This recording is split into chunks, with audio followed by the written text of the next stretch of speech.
Sempre me disseram que eu tinha vocação para ser médico, mas eles não entendiam o que o som de uma sirene fazia comigo. Eles viam o jaleco branco, o consultório silencioso, o prestígio. Eu via um futuro estéril, longe do que realmente importava. Lembro como se fosse hoje, caminhando pelo campus da universidade, livros de anatomia e fisiologia pesando na mochila. Eu era um bom aluno, notas altas, dedicação exemplar. O caminho estava traçado, pavimentado com as expectativas da minha família e a promessa de uma vida estável. Todos aplaudiam minha escolha.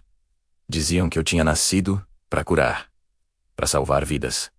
E eu acreditava. Acreditava que o bisturi, o estetoscópio e os corredores polidos de um hospital seriam meu universo. Mas havia um ruído, um eco distante, que eu não conseguia ignorar. Algo que me chamava para fora daquelas paredes. Numa tarde chuvosa de terça-feira, a revelação veio, não como uma luz, mas como um grito rasgando o ar. Eu estava parado no semáforo, o mundo em tons de cinza, a água escorrendo pelo para-brisa. Então, ela apareceu, uma unidade de resgate, vermelha e branca, cortando o trânsito como uma lâmina quente na manteiga. As luzes estroboscópicas pintavam os prédios, transformando a melancolia da chuva em uma cena de urgência desesperada. Mas foi o som que me quebrou.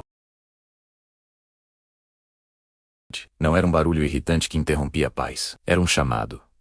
Uma súplica. Naquele instante, dentro do meu carro, enquanto os outros motoristas resmungavam impacientes, eu senti uma clareza que nunca havia experimentado nos livros de medicina. Eu não queria esperar o paciente chegar ao hospital, estabilizado por outros. Eu queria ser aquele que estava lá, no meio do caos, no asfalto molhado. Eu queria ser a primeira mão a tocar, a primeira voz a acalmar. Naquele dia, o estudante de medicina morreu. E outra coisa nasceu no lugar. A decisão foi um terremoto. Joguei fora anos de estudo. Abandonei a faculdade. Minha família reagiu com uma mistura de choque e decepção.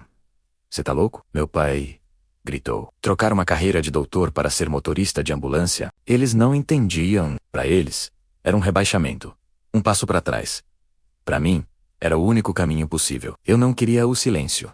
Eu queria o asfalto. Queria o cheiro de metal retorcido, o som de vidros quebrados, a adrenalina pura de não saber o que você vai encontrar quando a porta se abrir. Eu queria estar na linha de frente, onde a vida e a morte dançam uma valsa brutal, sob as luzes piscantes. Troquei os corredores limpos pelo acostamento sujo da rodovia.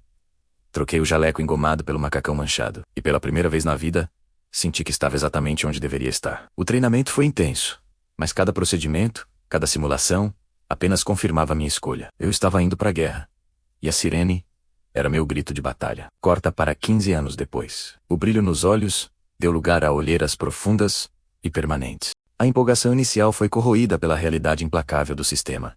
A vida de paramédico não é como nos filmes. São plantões de 24, 36, às vezes 48 horas. É o café frio às 3 da manhã, o corpo implorando por descanso enquanto o rádio te chama para mais o salário. Uma piada de mau gosto. Mal paga as contas, não reflete nem de perto o peso que carregamos. E a cobrança psicológica. Essa é a pior parte. Chefes que te tratam como um número, uma peça substituível na engrenagem. Protocolos rígidos que ignoram a complexidade humana. E as cenas, as imagens que se gravam na sua retina e nunca mais vão embora. O cheiro de sangue que parece impregnar sua pele.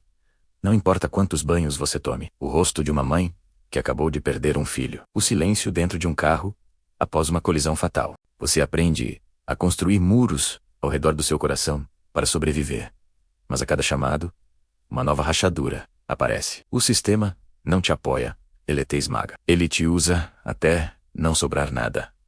Eu estava exausto. Um fantasma em uniforme, funcionando no automático. O amor pela profissão havia se transformado em um fardo pesado demais. O ponto de ruptura foi um chamado estúpido. Um acidente de trânsito leve, sem vítimas graves. Mas enquanto eu limpava um arranhão no joelho de um garoto, o pai dele começou a gritar comigo. A reclamar da demora do trânsito que estávamos causando. Naquele momento, algo dentro de mim quebrou. Eu olhei para o rosto dele, vermelho de uma raiva insignificante, e vi a futilidade de tudo. 15 anos dedicados a isso, para ser tratado como lixo. No dia seguinte, entrei na sala do meu supervisor.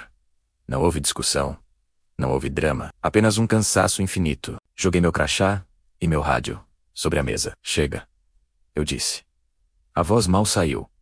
Ele nem pareceu surpreso, apenas acenou com a cabeça. Acho que ele já tinha visto aquela cena dezenas de vezes.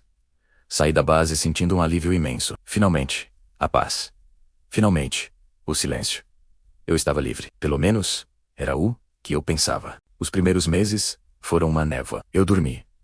Dormi por dias, tentando pagar a dívida de sono de uma década e meia. Tentei ser uma pessoa normal. Arranjei um emprego de escritório preenchendo planilhas em um cubículo cinza. O silêncio que eu tanto desejei era ensurdecedor. O ritmo lento da vida normal era enlouquecedor. As conversas no café eram sobre séries de TV e o time de futebol. Ninguém falava sobre a fragilidade da vida, sobre a adrenalina de um coração que volta a bater, sobre o vazio de um que para sempre.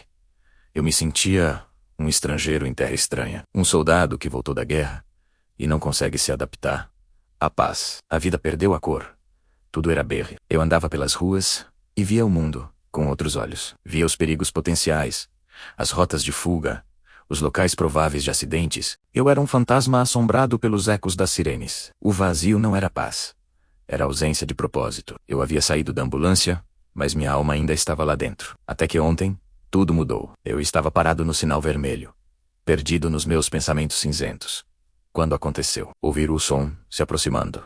Aquele lamento familiar, crescendo em intensidade. Uma ambulância passou voando por mim, na pista contrária. O deslocamento de ar balançou meu carro com força. As luzes vermelhas e brancas inundaram meu interior.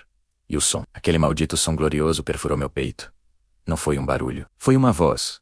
E ela me chamou pelo nome. Uma onda de emoção me atingiu com a força de um impacto. Meus olhos se encheram de lágrimas. Ali, no meio do trânsito, chorando como uma criança, eu entendi.